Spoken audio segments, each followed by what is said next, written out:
Happy Sunday, everybody. Welcome to another episode of Elan's Matchup Maximizer, a podcast presented by Keeping Karlsson, where I, Elan Dubrovsky, take a look at next week's NHL schedule to help you come up with the best strategy to win your head-to-head leagues by maximizing those games played by only streaming in players who have good schedules. But today, we're not talking about next week, and it's not only me, Elan Dubrovsky. So a bit of a swerve today, as you've probably seen in the episode title on your podcast device.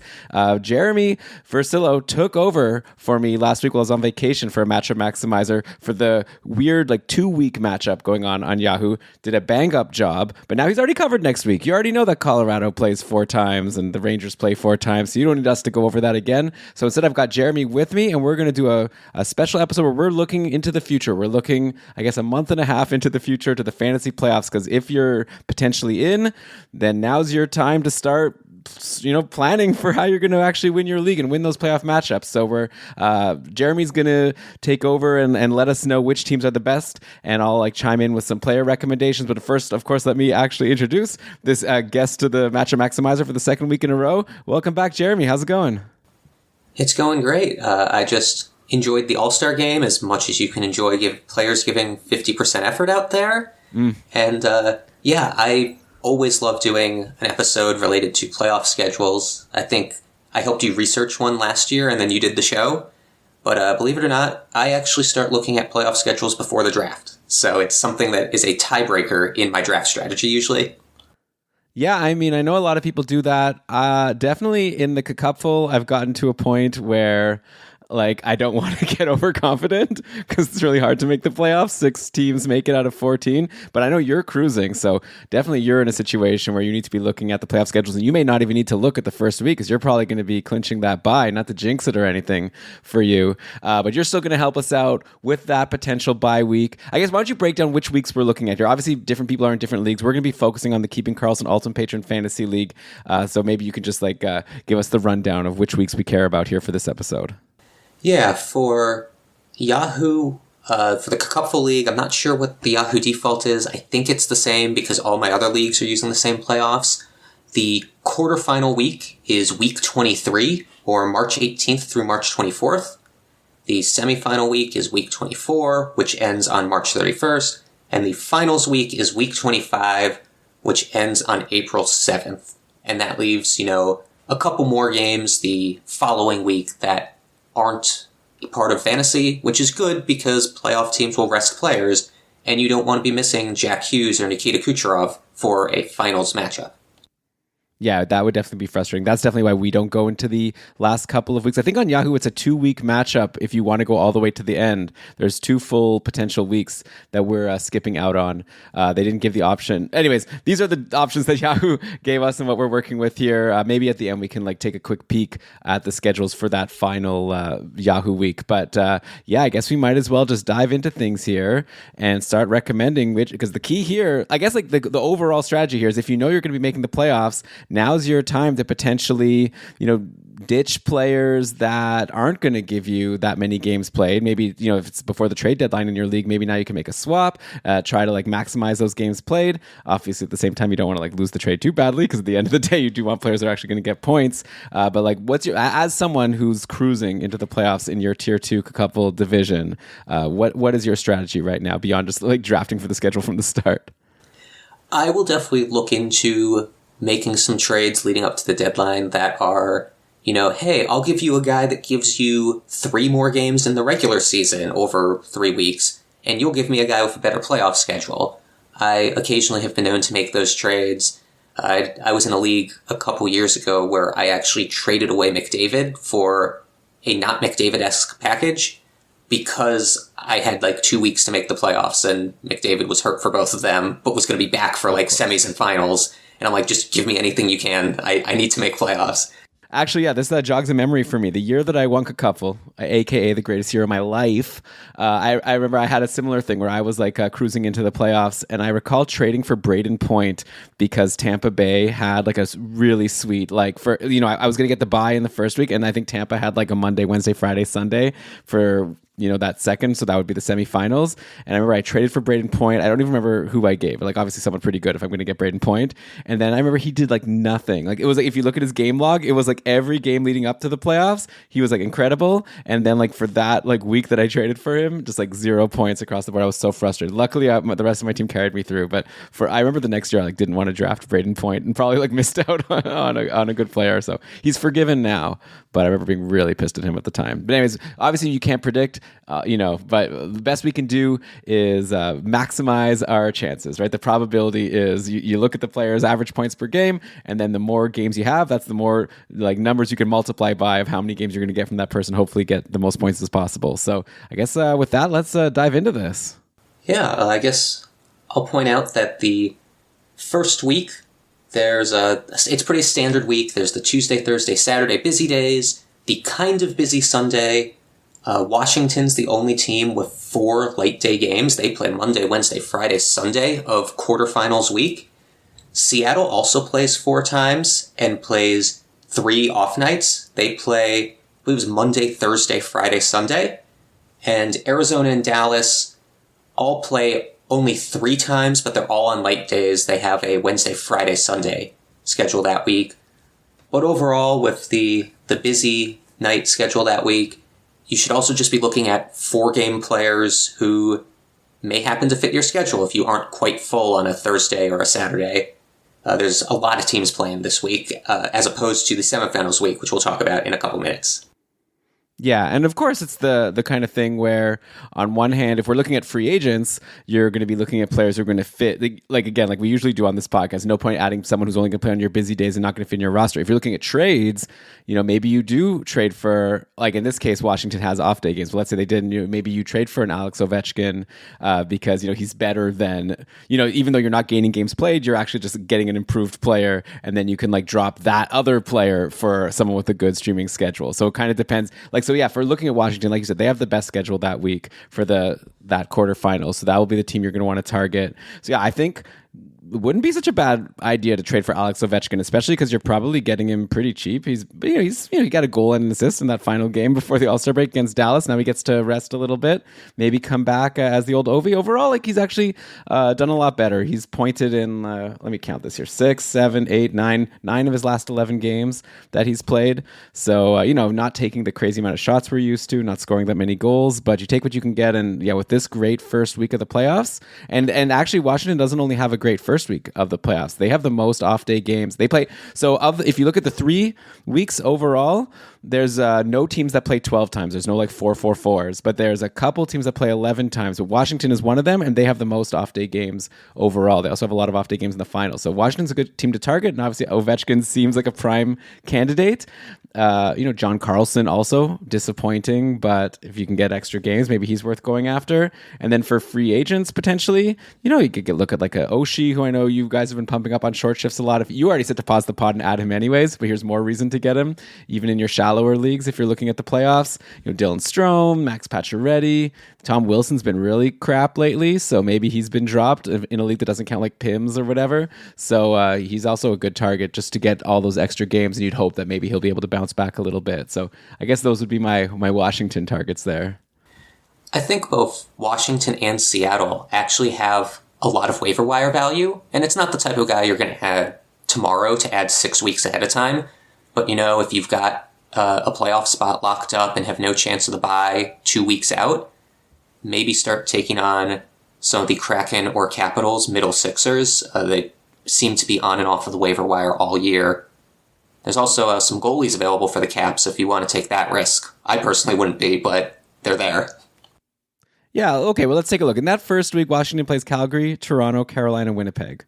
Some pretty tough teams, yeah. But if you wanted to, Darcy Kemper has become a free agent in a lot of couple divisions. I actually just picked him up. Maybe it was dumb, but Washington has a good schedule next week. I'm not in Jeremy's position. I need to win pretty much. I think I could lose maybe one more, but if I lose 2, I don't think I'm making the playoffs. And I don't know, if Washington plays 4 times next week, hopefully 2 decent games from Kemper.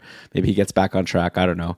But yeah, I don't think I'd be targeting him. And Seattle is also, Grubauer is going to get some games at some point, but you'd imagine Decor's already rostered in most leagues and he's not going to be available. But we'll see what happens there. I guess also for that week 24, like you talked about, the only other teams that I'm seeing that even give you 2 off-day games aside from Washington, it's just Seattle, like you said, and then the Dallas Stars, who go Wednesday, Friday, Sunday. Arizona does Wednesday, Friday, Sunday too. Oh, yes, I see them as well. Okay, yeah, Arizona and Dallas. So I guess those are another couple of teams that, obviously, though, keep in mind, if you could get the bye, then you don't have to worry about this week. And maybe you could trade someone, your Arizona and Dallas and Seattle players. But yeah, those are teams that you could definitely look at. I know like Jamie Benn is a free agent now in a few leagues. He hasn't obviously been as good as people hoped he would be and how he was at the start of this season. So maybe he's someone you can target for that schedule. But keep in mind also, Jeremy, like you said, that Sunday of that first week is like not a typical Sunday. There's 20 teams playing. So don't just like blindly go and add somebody. And I know you might think this is crazy, but if I'm planning for the playoffs now, I'm going to that playoff week and I'm setting my roster now to get a sense of if I'm going to have room or not. Obviously, you're going to have some like changes. You're going to be adding and dropping some players between now and March 24th. But still, like, if Sunday you're already jam-packed, then you have to keep that in mind and not just assume you're getting like that game from the team, and then all of a sudden then like Seattle and Dallas aren't that exciting, right? Because they're that Sunday game is just another busy day. That's definitely the easiest way to figure out which openings you have is go to each of those playoff weeks, set your lines, keep your current streamers on the bench so you don't mess anything up, and take note of which days you have openings when you're looking for playoff streamers. All right, so anything else that we should say about this first week? I guess we could talk about which teams stink, right? Who's going to be hurting you? There's no teams that play 2 times, so that's nice. But there are a lot of teams that play Tuesday, Thursday, Saturday. So if you have a bottom of the roster player and you're like, those are all busy days, you might have someone that's just not even getting any games for you. So that would be someone that would be easy to drop. I guess there's so many teams, there's no point going through all of them. But it looks like half the league almost is playing Tuesday, Thursday, Saturday. Yeah, but also like Tuesday, Thursday, Saturday, there are quite a bit of openings. It's not like a 14 or 15 game day. So you may even be able to fit those guys anyway if you leave your roster set. All right, so that's week 1. And overall, I guess we could give the overall just idea that, like we said, Washington is the best for like all 3. So that's the team really to target. So I don't know if there's any, I guess we've talked about the Washington options. Too bad they're not like as exciting as they have been in previous years. There have been stretches where like a Dylan Strome has done stuff. And we'll see if Oshie can keep up what he's doing. Max Pacioretty is injured now, but apparently he's going to be fine. But we'll see if he can make it all the way to the fantasy playoffs. All right, let's jump into week 2 here. Week 2 is a disaster. Let's just put it that way. It was when I was looking at my draft and playoff schedules, I looked at that and I'm like, oh my God, I need to be prepared for this. Only 2 teams play 4 times. That would be Anaheim and Vegas. 4 teams play 2 times. So on average, teams are playing less than 3 games in this week, which means a 3-game schedule is perfectly fine. Normally I'm like, oh, he's got a 3-game schedule. I bet I could find a better streamer. No, you want the 3-game schedules this week because that's what most teams have. And also, the busy nights are super busy. Tuesday has 12 games, Thursday has 14 games, and Saturday has 15 games, which means you're almost guaranteed to leave someone on the bench no matter what. It means that, much to my chagrin, I will have to use both goalie slots and all 4 defense slots, otherwise I'll be wasting some starts. There's not many teams with good schedules, not many teams playing off nights this week. Yeah, so if we were going to look at, I guess, the best schedules for that week, I guess you've got to go with Buffalo and Vancouver, right? Those are the only teams that have 2 off-day games. They both only play 3 times overall, but hey, 2 of them on off days, that's going to be killer. So I guess that we could take a quick look at who you may want to target. And if you want to target one of these teams, of course, you want to maybe also look at what they're doing for you in the quarterfinals. Buffalo is a 4-game team in that quarterfinals week. So that wouldn't be too bad to grab a Buffalo player. Now you could get a Monday, Tuesday, Thursday, Sunday. So potentially 2 off-day games if you can fit the Sunday. Vancouver is just a Tuesday, Thursday, Saturday. So Buffalo does actually look like a pretty good team to target for both the quarterfinals and then the semifinals. And the Sabres, there's one guy that you can try to target in a trade right now very very Ovechkin-esque in Tage Thompson, right? He's been just so brutal lately, like killing me. I'm gonna blame him. Like, I don't know. I have a lot of people to blame, but if I don't make the playoffs, I think enemy number one for my new Braden Point, except with more consequences, is definitely Tage here. He only has 1 point in his last 4, 5, 6, 7 games, and it's an assist. Brutal. But anyways, so people feeling like this, so I don't need to be like, how can you now recommend him? But obviously the idea is now you could potentially buy low and you get a guy who you hope he's going to get going. And even if he doesn't, he'll maybe make up for it in volume for you getting into a bunch of games on your schedule. So I think Tage is a pretty reasonable person to be going after just because he's attainable. Like I could say go for Dahlin, but it's like, who's going to trade you Dahlin? Not that he's actually been that amazing either, to be honest, recently. I guess the hottest Sabre right now is like JJ Paterka or Alex Tuck. So if Paterka's in free agency, obviously he's a really good guy to grab because of he's hot, right? Like he'll help you now and potentially he'll be a good playoff ad. And yeah. Also, Jeff Skinner's been really cold lately. So he's another, I guess you could like target a few of these disappointing Sabres. I guess Skinner was injured for a while, but in his 3 games since returning, no points. And you can also keep your eye on the goalie waiver wire for Buffalo. Ukko-Pekka Luukkonen's mostly owned, but if he starts to lose that job, most people have dropped Devin Levi by now. I actually think the best trade target for this week, though, isn't from Buffalo. They're from Vancouver. I think there is a buy low window for Elias Lindholm before he plays a game with Vancouver. I think he's going to go off. I think it sounds like he's going to start with Pettersson. I think he's going to slot into power play 1 there. I am possibly unreasonably high on Elias Lindholm's fantasy value in Vancouver. I mean, sure, Brian and I will talk about it on the Mega Show tomorrow. And obviously it's just speculation. Like, I feel like I just keep remembering like Taylor Hall and how like I was thinking like, oh, he's going to be in this amazing situation. How could he not be incredible? And then right away he was like not incredible. And sometimes, a player goes to a new team and things don't work out the way that we imagined they would. But that said, obviously, like Vancouver's going to give Lindholm like the greatest opportunity. They just paid a lot to get him, and so it's a good target. I almost like question though, like how buy low is he? Like I think a lot of people are probably feeling the way you are. But yeah, I guess if you can see what you can get for Lindholm, or like Sarah, see what price you have to pay to get this guy on your team, that could be pretty good. If you can't get Elias Lindholm, I guess on Vancouver, it's pretty hard to get anyone. Like, all the other guys are studs and are doing great, right? Like Miller, Hughes, Besser, Pettersson, of course. Maybe like you could go for a Filip Hronek, but again, it's only 4 games versus 3 games for a defense, and I don't know if it's worth it to really target that. So I don't know, but I like your idea of definitely grabbing Lindholm if he's somehow out there in free agency, or if you can trade for him and get him cheap. And if you're one of those people who does not always run 4 defensemen, I know there's plenty of people who only roster 3 and then the occasional streamer, definitely look at Vegas and Anaheim, because you're going to need to use that 4th defense slot to maximize games played. Might as well get someone who plays 4. And actually, Vegas, at least, is a pretty good team to pick waiver wire defensemen off of. Braden McNabb and Alec Martinez have had runs of relevancy this year and may be available, especially because Vegas has one of the worst schedules for the next couple weeks. So people are going to start dropping their Golden Knights.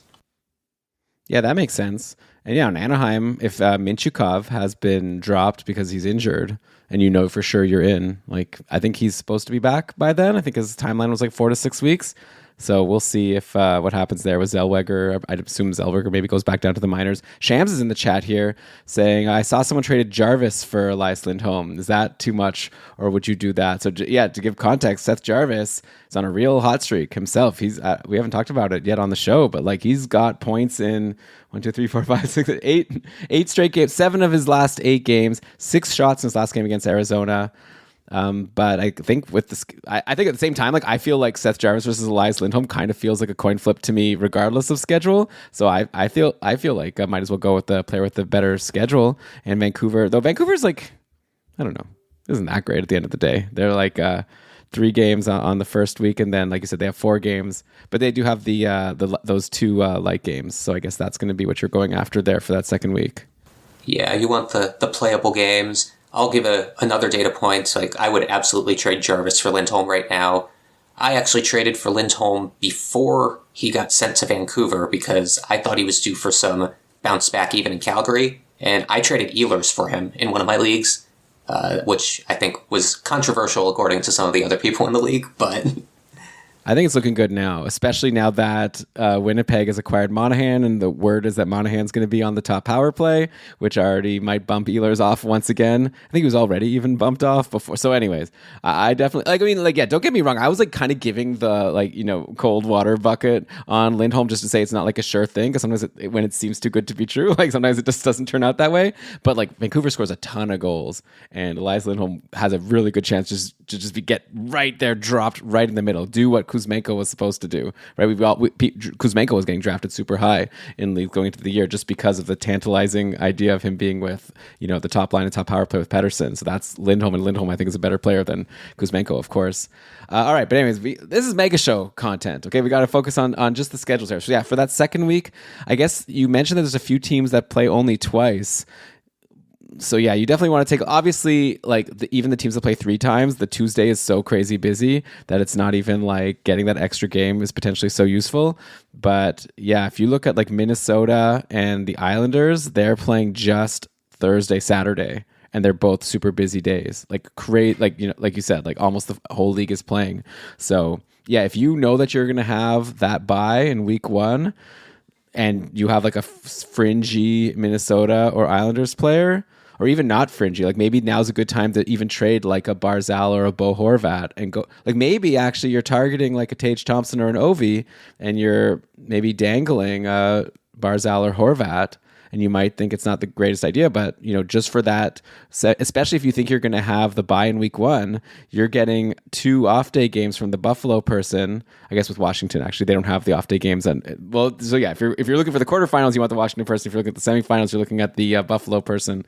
Anyways, you get what I'm saying. Sometimes you might have to make a deal that looks kind of bad, but actually you gain those games played. Islanders, Minnesota. Obviously, you're not going to be too excited about Marco Rossi or someone who's probably not going to get in your roster at all that entire week. 2 other teams who only play twice but at least have 1 off night are New Jersey and Tampa Bay. So if you think you can dangle some of your New Jersey or Tampa players to get Ovi or Tage or someone with a better schedule throughout the whole playoffs, New Jersey especially has one of the best schedules left in the regular season. So if you've got someone who's sitting in 7th, 8th, 9th place, maybe offer them, see if Tyler Toffoli can net you Ovi or something like that. Mm-hmm. And yeah, and like you said, also maybe for that semifinal week, you might be wanting to target other positions, right? You might be wanting to look at goaltenders because you're going to be so full on Thursday, Saturday, but probably with so many games, maybe it's even the plan will just be to wait, save your moves on Thursday. You drop your fringe person for, whatever, Casey DeSmith gets a start or Laurent Brossoit gets a start, something like that. And then those end up being actually the better acquisitions for you. And then you swap over because you're not going to be making 4 moves at the start of the week to get all these incredible schedules because they don't exist. All right, let's take a quick break, Jeremy, and then when we come back, we can talk through the finals week for the couple, and then share some other news and notes that we've written down here. So we'll be back in just a sec. Okay, we are back at the Matchup Maximizer. It's Elan, it's Jeremy. We're looking at the fantasy playoffs coming in a month and a half. It hits you fast. I'm in a dynasty league where we do 2-week playoff matchups, and we only have 2 weeks left, and then our fantasy playoffs start.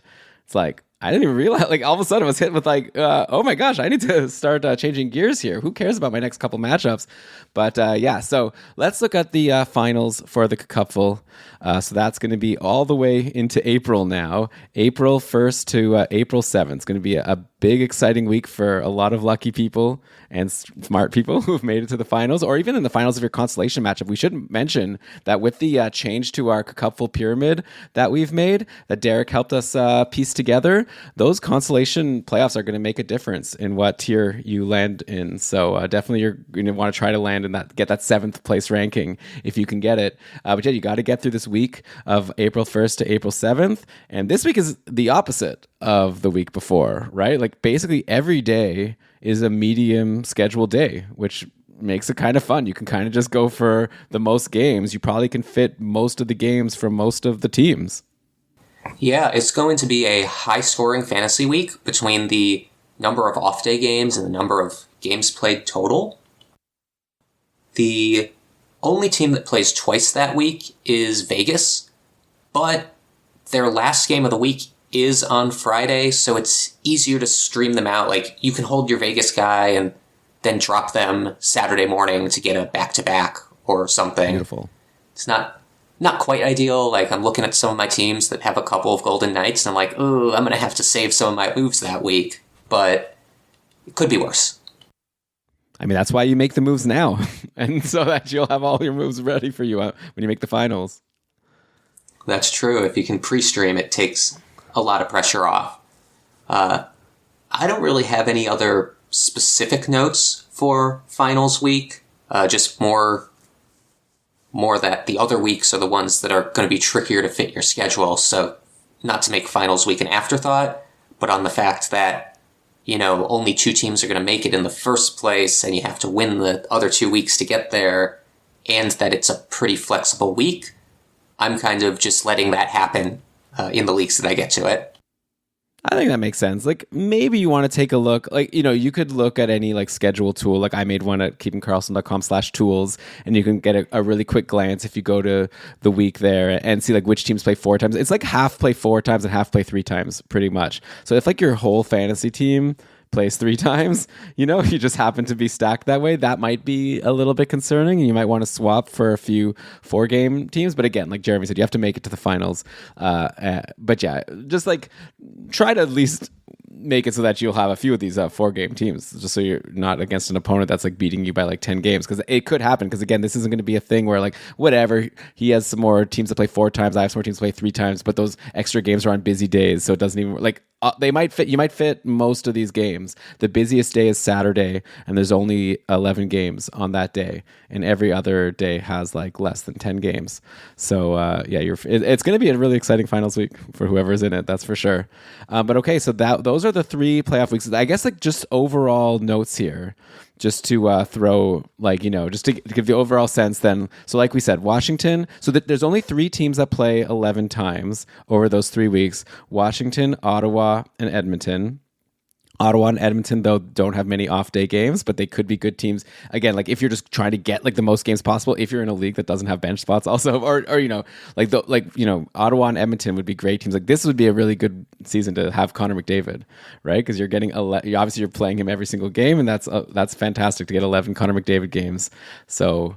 Or maybe, like people have been talking about if Draisaitl's maybe lost a step or whatever, not as good as last season. So if you can like target a Draisaitl, maybe you send like a Kucherov for a Draisaitl, get that extra game. Who knows if that can make the difference?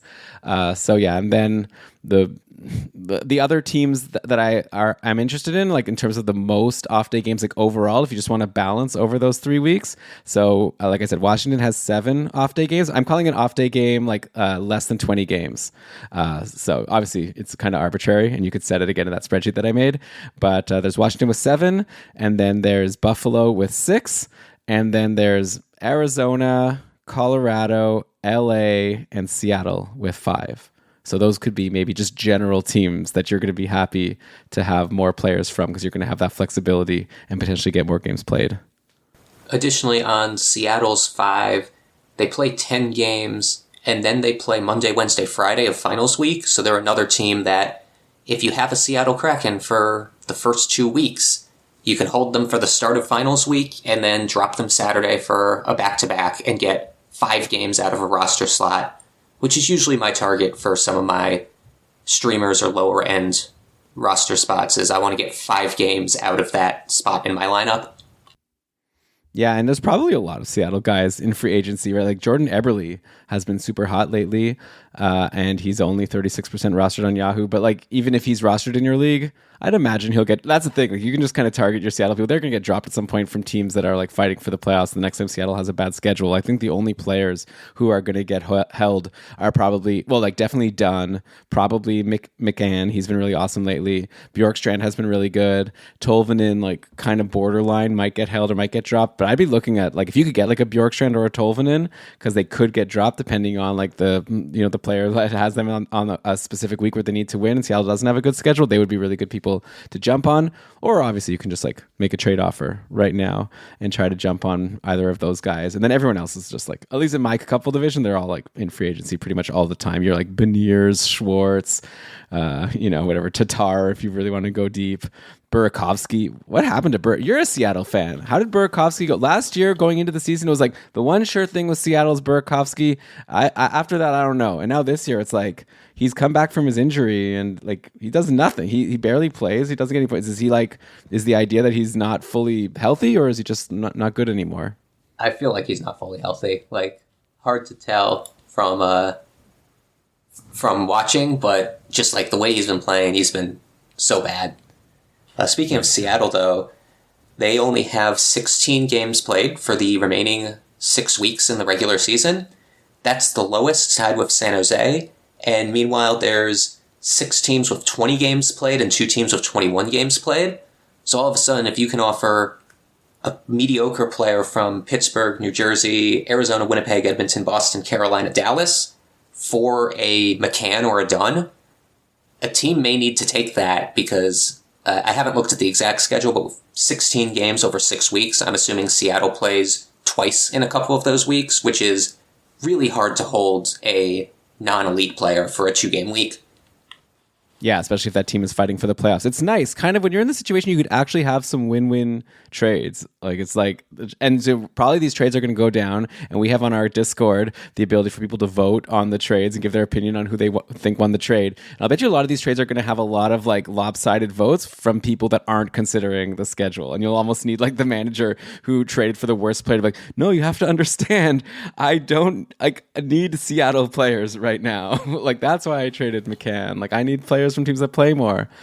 So anyway, yeah, that's definitely a good strategy, and lucky for you if you're in a situation where you can trade for the good playoff schedules. But also, yeah, keep in mind if you need to like start trading away. Like if you have Washington players, for example, if you have Ovi and you've been holding on and just hoping for that bounce back, and now you're struggling to make the playoffs, maybe now's the time to go to the top ranked team. Be like, check out the last matchup maximizer. They're telling you that like you're gonna get a lot of Ovi games. Give me your. I mean, not Jared McCann plus. I don't know. We're not McCann because you just said Seattle doesn't have a lot of games also like leading to the playoffs. But whatever, you trade for someone that's doing well, like, has a good schedule. Well, do you have who has the best schedules leading up to the playoffs? Do you have that in front of you? I do. The best schedules would be Pittsburgh and New Jersey. So, maybe your Malkins, or I don't know if I'd trade like Jesper Bratt or some of the top end guys, but a Malkin or a Toffoli or whoever's on Pittsburgh's wings right now who haven't been doing very well, those guys I'd definitely be looking to trade if I can get, a higher end guy with a good playoff schedule like Ovi. Right. And then on the flip side, yeah, maybe you're targeting Bratt right now. Maybe you're sending Tage Thompson for Bratt, sending Ovi for Bratt if you're trying to make the playoffs. So, yeah, it's obviously a lot to think about, but I think that's what separates the good fantasy players from the great ones, the ones who really are keying in. And like, we do matchup maximizer generally. I'm just looking at the next week. If you're looking like multi-weeks ahead, you could only be helping yourself, right? Like usually by the end of a week, just even forgetting about the fantasy playoffs, I do like when I'm looking at my like moves for the next week, if I'm deciding between 2 players, I will like look at like, the following week just to kind of see if I'm going to get like an added benefit or if it's someone that's, good for now, but I'm definitely going to have to drop. So, kind of like you said with the players that, aren't good for that last week, you're kind of like strategizing in advance of like, okay, I'm going to drop this guy after the Friday, for example. So yeah, it's, we try to give you a hand, but at the end of the day, you're going to have to like set your rosters, kind of look at the teams that play games at the time that you need them. And that's how you'll maybe get that little edge that's going to make the difference and help you win your league. Totally. And I'll give one more quick tidbit to the listeners. I'm not a big fan of predicting scores based on opponent and being like, oh, they have an easy schedule week, they have a hard schedule week.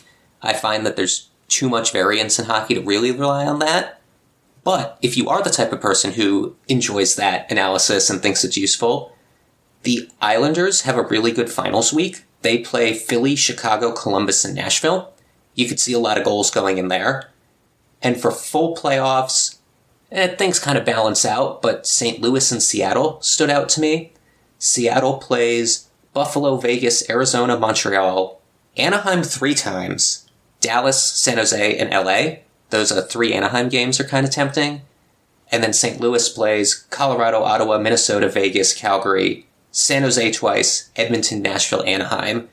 So again, those teams are going to score an extra goal per game compared to other ones if you put some stock into matchups this far out.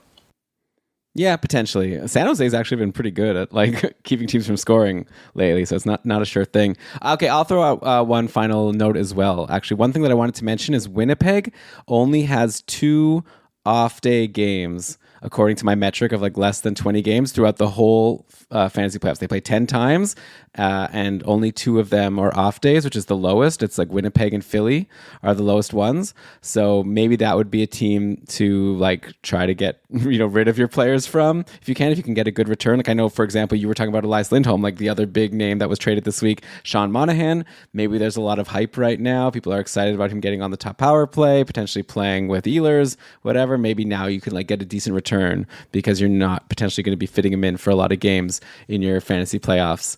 So something to keep in mind. Though I see you have a note here that's like the flip side is, as it tends to, I guess, be for a lot of these teams, Winnipeg does have a good schedule leading up to the playoffs. So if you need Winnipeg players now, then obviously don't trade them away. Speaking of which, Tier 2 San Jose, I have Sean Monahan. Hit me up if you want to trade for him. He was actually added out of free agency like right before the trade, like a couple days before. Montreal, had a decent schedule coming up for this upcoming week. It's like a Tuesday and then Saturday, Sunday, so you could get a couple games outside of the crazy busy Saturday. But yeah, I guess I'm sure the person who added him is like pretty stoked now to see what they have in the Winnipeg Jet.